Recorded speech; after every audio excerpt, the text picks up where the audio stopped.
자, 2주차 수업 시작하도록 하겠습니다. 이번 주에는 어떤 비즈니스 하기 위해서는 어떤 솔루션을 찾아야 되잖아요. 그러면 그 솔루션을 찾기 위해서 우리가 먼저 풀어야 될 문제가 있습니다. 그 문제는 고통의 중력이라고 얘기하는데, 그럼 어떻게 고통의 중력을 발견해가지고 이 불평하는 것을 자산으로 만들 것인가, 굉장히 중요한 부분이죠. AI 융합 비즈니스에 있어서 이 부분은 문제를 발견하는 과정입니다. 그래서 기업가적인 문제 발견과 페인 저널이라고 하죠. 고통 일지, 페인 저널을 작성해가지고 어떻게 우리가 problem based learning, project based learning을 할 수 있을지 그 부분을 좀 다뤄보도록 하겠습니다. 자, 모든 위대한 비즈니스는 누군가의 짜증에서 시작되었다. 자, 오늘의 핵심 명제입니다. 자, 비즈니스는 어떤 사람들의 짜증과 불편함을 풀어주기 위해서 시작되었죠. 우리가 잘 아는 배달의 민족은 뭘 풀었습니까? 이런 막연한 전단지하고 이런 주문하는 그 고통을 풀어냈죠. 어떻게 해요? 한 번에 클릭 한 번으로 배달을 할 수 있도록. 그래서 지금 현재 중국 요리집들이 많이 문을 닫고 있어요. 그 이유는 예전에는 이제 중국집이 특화되었었잖아요. 빠른 배송, 그리고 그때 자체적으로 배달 기사를 두면서 굉장히 속도를 중시했었는데 요즘 어떻습니까? 배민에서 별도로 이제 그 기사들을 플랫폼을 만들었죠. 그래서 누가 먼저 콜을 잡느냐에 따라서 빠르게 선택할 수 있고 부지런한 사람은 돈을 많이 벌 수 있는 이런 구조를 만들었잖아요. 그래서 중국집이 많이 힘들어지고 있고, 또 한 가지 뭡니까? 우리가 잘 아는 토스죠. 토스는 뭘 풀었죠? 수많은 금융 인증과 공인 인증서들 때문에 우리가 뭐 하나 송금할 때 굉장히 불편했었는데, 토스는 어째 그런 걸 전부 다 생략하고 어떻게 합니까? 그냥 원클릭으로 끝나게끔 해버렸죠. 그래서 이런 기업들은 유니콘 기업으로 지금 잘 성장해 나가고 있습니다. 자, 우리가 뭐 그렇다면 뭐 유니콘 기업은 아니더라도 최소한 우리가 1인 유니콘 기업처럼 움직이기 위해선 어떤 마인드를 가져야 될지, 자, 이번 시간에 저랑 함께 살펴보도록 하겠습니다. 자, 오늘 학습 목표입니다. 일단 기업가적 문제 발견의 정의, 그리고 고통의 중력, gravity of pain이라고 하는데 이거를 어떻게 활용하는지 그 이론에 대해서 좀 살펴보도록 하고요. 그다음에 이제 페인 저널이라고 그러죠. 이제 고통 일지를 작성하는 거, 요거를 이제 우리 같이 AI랑 함께 실습해 보는 거예요. 그리고 AI와 함께 심층 분석하는 5Whys에 대해서 살펴보도록 하겠습니다. 자, 그래서 일단 이런 트랜스포메이션이라는 거는 수동적 소비자가 능동적인 생산자로 바뀌는 거를 우리가 이 학습을 통해서 여러분들이 전환하도록, 우리가 디지털 트랜스포메이션 DX라고 그러죠. 그래서 AX적인 사고방식으로 바꿀 수 있도록 제가 이번 시간에 여러분들에게 제가 그동안 학습했던 그리고 경험했던 얘기들을 섞어서 잘 가이드해 드리도록 하겠습니다. 자, 먼저 파트 1입니다. 도대체 고통이란 무엇인가요? 자, 비타민 대 진통제. 자, 여러분의 선택은? 자, 고통은 페인이라고 합니다. 우리가 페인. 이 고통을 찾아내가지고 그 문제를 해결할 수 있으면 뭐죠? 그게 비즈니스의 기회가 됩니다. 오퍼튜니티가 되는 겁니다. 그래서 사람들은 좋은 것보다 아픈 것을 없애는 데 지갑을 더 쉽게 연다라는 거죠. 자, 비타민은 먹어도 그만, 안 먹어도 그만, 이런 생각이 좀 많잖아요. 있으면 좋은 것이란 거죠. 근데 이런 경우는 돈을 잘 쓸까요? 잘 쓰지 않아요. 뭔가 내가 닥쳤을 때 어떤 심각한 문제를 느꼈을 때 사람들은 돈을 쓰게 되죠.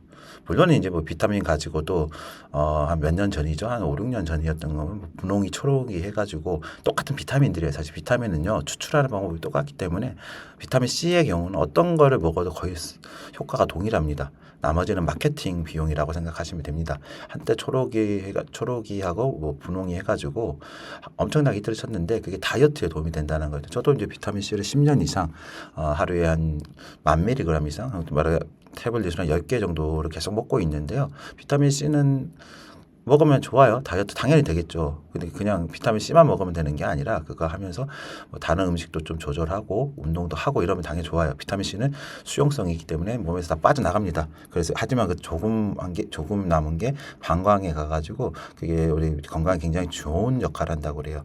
하지만 이거는 이제 막연한 거죠. 좋지만 당장 필요하진 않잖아요. 그래서 우리가 이제 보통 사람들이 돈을 쓰게 할 땐 처방전이 필요하잖아요. 그리고 건강기능식품 해가지고 뭐가 좋아요 이렇게 해서 과장 광고를 많이 합니다. 뭐 최근에 뭐 유명했던 여에스더 그분이 좀 과장 광고를 걸려가지고 뭐 잘 나가던 회사가 한 번에 이렇게 망하기도 했죠.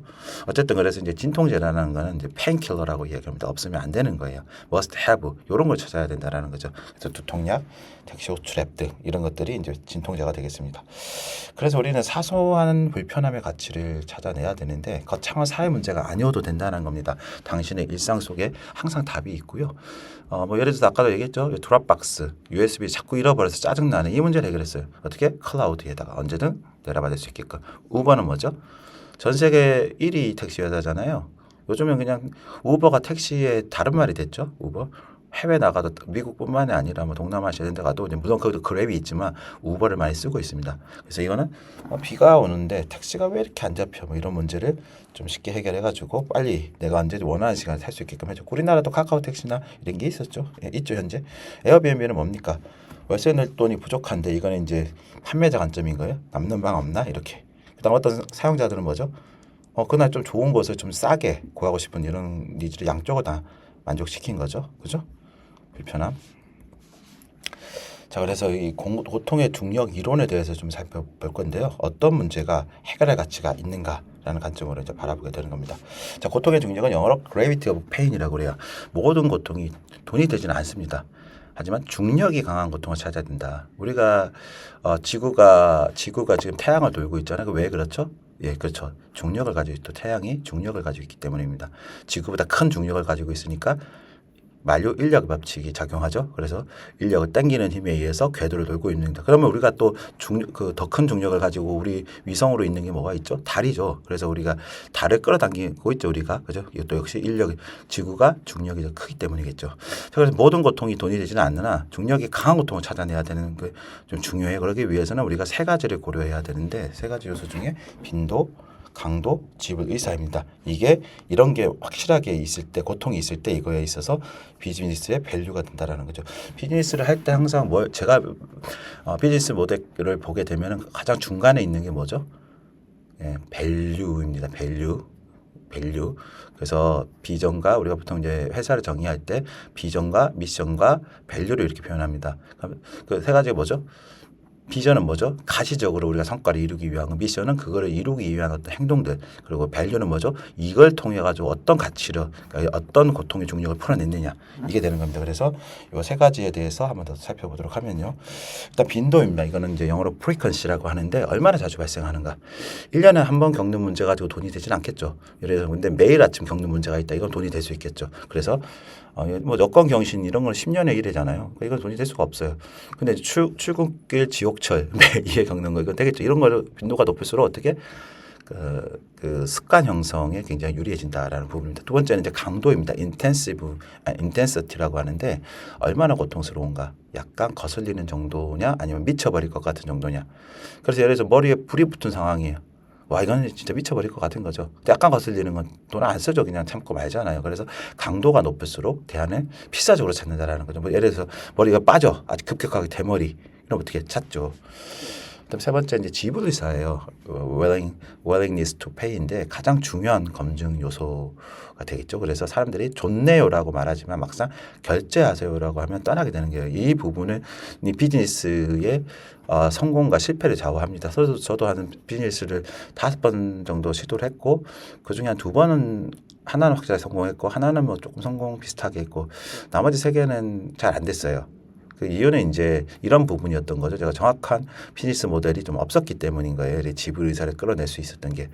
그러다 보니까 이제 첫 번째 창업에서는 브랜드 마케팅 컨설팅을 해서요. 이거는 그래도 돈을 안 들이고 시작했습니다. 초기에 그냥 자본금만 대고 한국 경제 브랜드 전략 연구소 제가 부소장을 맡으면서 한국 경제 아카데미에 브랜드 마케팅 MBA를 열면서 거기에서 그쪽으로부터 돈도 벌면서 고객들을 모을 수 있었어요. 그래가지고 1년 만에 11개 회사의 코칭과 컨설팅을 할 수 있었고 큰 돈을 벌지 못했지만 크게 망하지는 않았던 그런 하나였었고 나머지는 이제 두 번째는 디지털 마케팅 회사를 만들었는데 물론 이것도 제가 돈을 좀 벌었었습니다. 그때 대표적으로 네파하고 시티캐피탈 좀 큰 기업을 좀 잡았었거든요. 그런데 그때는 제가 역량이 좀 부족하다고 느껴가지고 하다가 중도에 회사를 접었었습니다. 그렇게 하다가 이제 뭐 개인 회사 만들었다가 뭐 하다가 이제 나중에 2019년도에 그 주식회사 러번 네트워크라고 하는 학술 연구 용역 회사를 만들었고, 그래서 이제 초창기에 돈 한 푼도 안 들이고 뭐런 그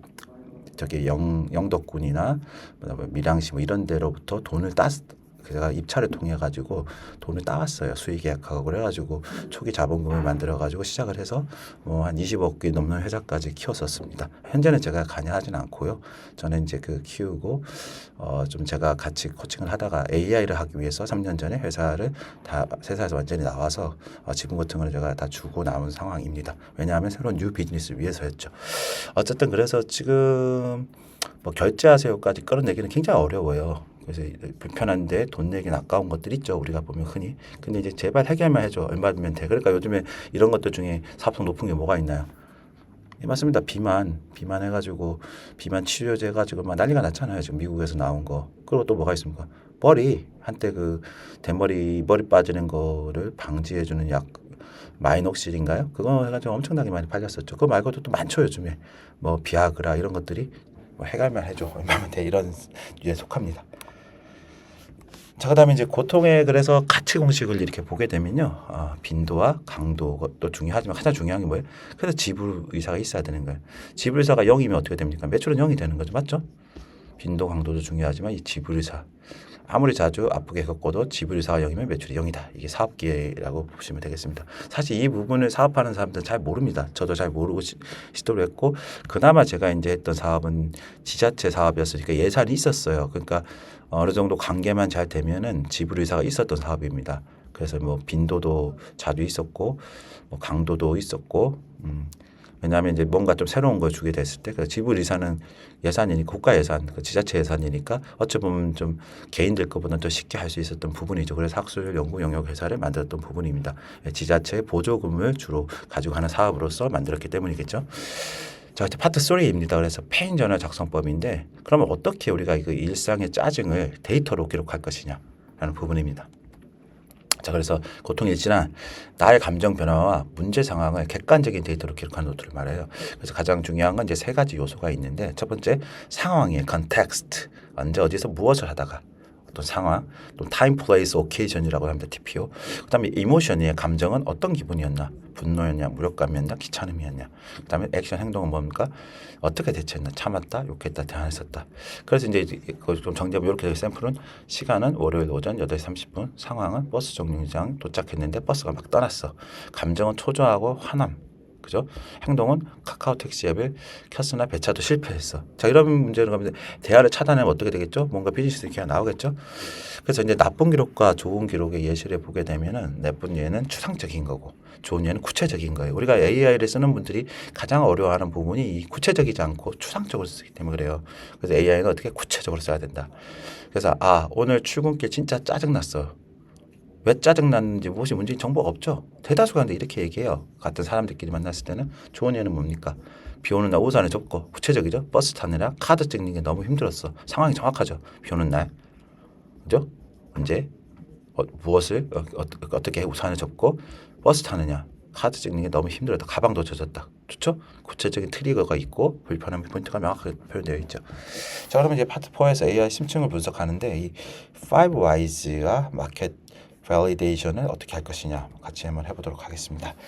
자, 5Whys 기법은 도요타에서 시작된 문제 해결 기법이에요. 그래서 왜라고 5번 질문해서 근본적인 원인을 찾아내는 것입니다. 그래서 왜? 도대체 왜? So why? Why so? So why? 이런 식으로 해서 계속 5번 해보는 건데 진짜로 이렇게 했을 때 효과가 굉장히 큽니다. 그래서 표면적인 현상이 아니라 진짜 원인을 해결해야 되는 비즈니스가 되는 부분에서 이 5Whys는 아직도 굉장히 좀 강력하고요. 누구나 가장 쉽게 해볼 수 있는 영역이 되겠습니다. 저도 이 5Why 방법을 많이 써요. 5Whys까지 못 들어가면 최소 3번 정도는 제가 해보고 있거든요. 3번 정도 why so why 이 정도만 해도 어느 정도만 많이 해결되는 걸 여러분들이 느낄 수가 있습니다. 자, 그래서 이제 제미나이한테 파이브를 시킬 수가 있는데요. 아래처럼 하시면 됩니다. 너는 날카로운 문제 해결 컨설턴트의 롤이라고 했죠. 첫 번째 1주차에서도 얘기했어요. 그 상황이죠. 이제 나는 매일 아침 옷 고르느라 지각한다 문제를 겪고 있다. 상황에 설명했죠. 매일 아침. 그다음 태스크는 뭐 나에게 왜라는 질문을 5단계 깊이로 던져서 이 문제의 심리적 구조적 근본 원인을 분석해줘. 자, 앞부분에서 AI가 소크라테스처럼 계속 되물어보면 생각 깊이를 했었잖아요. 같은 거예요. 소크라테스처럼 계속 되물어보면서 생각 깊이를 더해주는 거죠. 혼자서는 하기 어렵잖아요. 근데 AI하고 하면은 내가 얘가 말해주는 걸 인지하면서 내가 모르는 것을 또 메타 인지하죠. 그러면서 내가 AI와 함께 굉장히 빠른 시간 안에 똑똑해질 수 있는 이런 방법이라고 볼 수 있겠습니다. 자, 그러면 이제 나만의 문제인가 시장이 문제인가 내가 겪고 있는 고통을 다른 사람들도 겪고 있는지 확인해야 합니다. 그래서 이제 검증 방법은 구글 검색하거나 이제 커뮤니티인데 레딧이라고 있죠. 블라인드 이런 쪽이 있어요. 이런 쪽에도 한번 가보고 그다음에 이제 주변 지인 인터뷰도 좀 해보고 그다음에 AI를 활용 페르미도 추천해 보는 거예요. 그래서 시장 규모가 너무 작으면 취미생활에 불과하다라는 거죠. 자, 이 부분을 잘 선정해야 되죠. 그래서 이제 시장 규모 추정하는 페르미 추정이라고 하는데 이 부분을 한번 예시를 들어보면은 이제 태스크 우산을 써도 가방이 젖는 문제를 겪는 잠재적 시장 규모를 추정해 달라는 거예요. 하지만 이제 상황이 중요하죠. 대한민국 수도권 그다음 대중교통으로 출근한 2030 직장인 기준이고 폼에선 논리적인 계산 단위 스텝 바이 스텝을 보여주고 예상되는 잠재 고객 수를 숫자로 제시해줘. 추정이니까 이제 이렇게 한 겁니다. 자, 그다음에 이제 파트 5에서 프롬프트 라이브러리를 좀 다룰 건데요.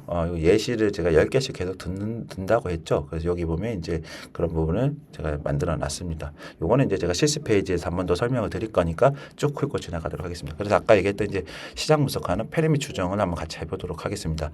어떻게 한다고요? 이제 아까 롤이죠. 너는 맥켄지 컨설턴트야. 다음 문제의 시장 규모를 페르미 추정을 계산해줘. 자, 맥켄지 컨설턴트로 갔습니다. 그래서 문제는 매일 아침 눈썹 그리기 귀찮고 타겟은 한국 2030이어서 이 문제 해결 제품이 나온다면 잠재 매출이 얼마일까? 이렇게 해보면 나오겠죠. 결과는 좀 이따 보여드리겠습니다. 두 번째 케이스는 이제 심리 분석인데 감정 깊이를 하기 위해서인 거예요. 여기도 보면 롤은 뭡니까? 너는 심리치료사야. 맞죠? 그 다음에 이제 컨텍스트는 뭡니까? 사람들이 비밀번호 잊어버려 계정이 잠겼을 때 느끼는 감정을 분석해줘. 자, 그 다음 뭐죠? 하나 더 단순한 짜증을 넘어서 무기력감이나 자기 비하 같은 심층적 감성을 묘사해달라고 자세하게 했죠. 그다음에 이제 세 번째 프롬프트 예시인데 아이디어 제품 디자인인 거예요. 또는 다이슨의 수석 디자인이야. 이게 롤이죠. 그다음에 이제 이런 문제 같은 거 상황을 얘기해 주는 거예요. 이어폰 줄꼬인 문제를 해결할 수 있는 혁신적이고 심미적인 물리적 제품 아이디어 세 가지를 제안해줘. 자, 네 번째는 이제 기획입니다. 앱 서비스 MVP라고 해서 최소 기능 제품 미니멀 밸류 프로덕트를 얘기합니다. 그래서 너는 스타트업 기획자 좋겠죠, 그죠? 여기 이제 롤이고 그다음에 이제 설명을 해주는 거예요. 컨텍스트 냉장고 속 유통기한 관리 문제를 해결하는 앱의 핵심 기능 세 가지만 정의해줘. 그다음에 이제 게이미피케이션 게임화 요소를 포함시켜줘. 이게 좀 중요하죠. 앱에서는 게이미피케이션 자체가 중요합니다. 게임처럼 느낄 수 있도록. 그다음에 이제 다섯 번째 통찰입니다. 트렌드 매칭하는 건데 너는 트렌드 분석가였다. 롤을 주고 어떻게 배달 용기 플라스틱 쓰레기 문제가 최근 1인 가구 증가, ESG 경영 등의 트렌드와 어떻게 연계되는지 분석하고 미래 전망을 해줘. 이렇게 그다음에 검증입니다. 그다음 VC가 진짜 투자 심사하는 것처럼 얘기하는 거죠. 너는 까다로운 실리콘밸리 투자자야. 층간 소음 해결 플랫폼 아이디어에 대해 투자의 가치가 있는지 냉정하게 평가해달라는 거야. 이게 비타민인지 진통제인지 판단해줘. 이런 식으로 이제 할 수 있는 거다. 그다음에 이제 분석하는 방법인데요. 경쟁사 및 대체제인데 반려동물 분리 불안 문제를 해결하는 기존 경쟁사나 대체제, CCTV나 이런 펫TV 등을 나열하고 그들의 한계점이 무엇인지 분석해서 틈새 시장을 찾아줘. 요 앞에도 뭐라고 하면 됩니까? 너는 이런 반려동물 전문가야 뭐 이런 20년 전문가 이렇게 롤을 주면 더 정확하겠죠. 그다음에 마케팅입니다. 공간 카피라이팅 위해서 너는 카피라이터야. 이것도 이거 너는 카피라이터 해도 되는데 20년 차 카피라이터 이러면 더 잘 나오겠죠. 다이어트 중 야식의 유혹을 겪는 사람들의 마음을 위로하고 내 솔루션에 관심을 갖게 할 인스타그램 광고 문구를 유머러스하게 써줘. 재밌죠? 그다음에 다음은 이제 데이터입니다. 고통의 정량화인데 회의 시간이 너무 길어. 업무 효율 저하라는 문제의 심각성을 숫자로 증명하고 싶어. 어떤 데이터를 측정해야 할까? 예시를 주는 거죠. 그러면 이제 고통의 정량화가 되는 겁니다. 그리고 이제 인문학적인 해결책인데 너는 역사학자야. 롤을 줬죠. 에어컨이 없던 과거에는 여름철 무더위를 어떻게 견뎠는지 알려줘. 거기서 현대적인 저전력 콜링 아이디어 힌트를 얻고 싶어. 역사적으로 풀어보는 거죠. 이게 사실 추론하는 거 인간이 하려면 좀 어렵잖아요. 근데 이제 AI는 방대한 데이터를 가지고 우리가 요구한 대로 이런 추론 데이터를 끌어내 가지고 해줍니다. 물론 이게 할루시네이션으로 올 수도 있으나 그것도 참고할 때 창의력 관점에서 괜찮다고 말씀드렸죠. 자, 그래서 일단 마지막으로 이제 이번 과정에서 과점이 성찰인데요. 일단 페인 컬렉터가 되라는 거, 페인을 수집하는 수집가가 되라는 얘기가 이제 이번 나오는 과점이 성찰입니다. 그래서 고통 수집가라는 것은 일주일간 10개의 고통을 수집하고 탑1을 선정해 보라는 거. 여러분들이 이제 실제로 이대로 해본다면 여러분들이 진짜 비즈니스 밸류에이션을 할 수가 있는 분들이 될 것이에요. 그래서 항상 스마트폰 메모장에서나 아니면 뭐 여러분들 카톡에다가 기록을 해야 되죠. 카톡 나와의 채팅에다가 기록하기 시작하는 겁니다. 그래서 어떻게 해요? 일단 수집을 하는 거예요. 사소한 짜증 놓치지 말고 실시간으로 그렇게 10개 정도 만들어 보는 거예요. 그리고 이제 두 번째는 분석을 해보는 겁니다. AI에게 리스트를 보여주고 사업성을 한번 평가받는 거고, 세 번째는 선정을 하는 거예요.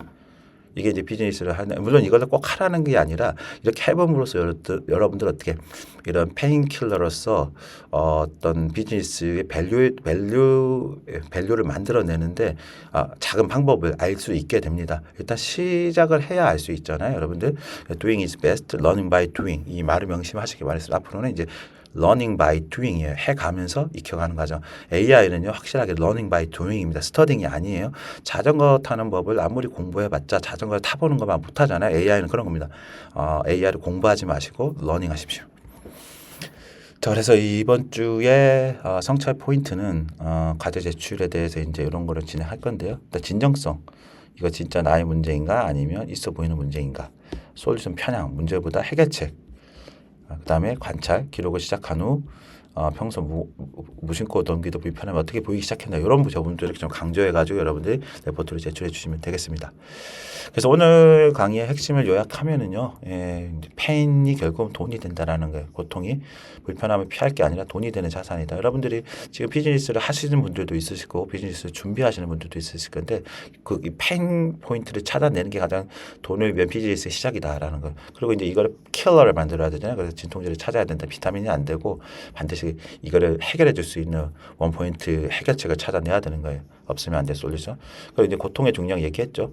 빈도도 높아야 되고 강도도 높아야 되고 지불 의사가 무조건 있어야 되는데 지불 의사가 없는 거는 아무리 높아도 의미가 없다라는 거죠. 사업 가치에서. 아이고 죄송합니다. 그리고 이제 기록의 힘 적지 않으면 날아가니까 회인전을 습관화해가지고 메모하는 습관을 길러라. 저도 사실 걸어다니면서 이런 메모를 많이 합니다. 물론 이제 이런 비즈니스를 위한 페인도 적긴 하지만 전 아이디어를 적어요. 갑자기 요즘에는 항상 시간을 비워두고 있다가 걷거나 어딜 가거나 아침에 일어나서 세수를 하거나 할 때가 아이디어 떠오를 때가 있어요. 그럼 얼른 스마트폰에다가 적은 다음에 그걸 가지고 AI랑 해서 비즈니스를 만들거나 뭐 책을 쓰거나 또는 컨텐츠를 만들거나 이런 식으로 하고 있습니다. 그래서 어떤 날은 막 아이디어가 막 10개, 20개씩 떠올릴 때가 있어요. 그럼 다 만들어 버립니다. 어떤 날 하나도 안 떠올릴 때가 있어요. 그럴 때는 이제 좀 단순한 작업하고 내 스스로 트리거 시켜가지고 다른 작업을 진행하곤 합니다.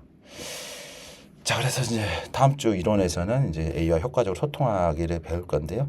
내 아이들을 구체화시켜줄 앞으로 되게 중요한 거예요. RTCF 프롬프트 엔지니어링을 배울 겁니다. 이 RTCF는 굉장히 중요해요. 여러분들 이것만 잘 써도 AI가 초급에서 중수까지는 바로 점핑할 수 있는 이런 부분입니다. 그래서 RTCF 약자는 Role, Task, Context, Format입니다. 이거는 다음 주에 자세하게 다룰 거고요.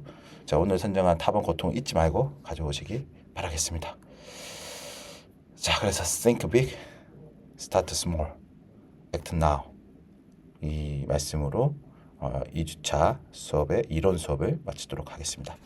또 3주차 수업에서 찾아뵙겠습니다. 감사합니다.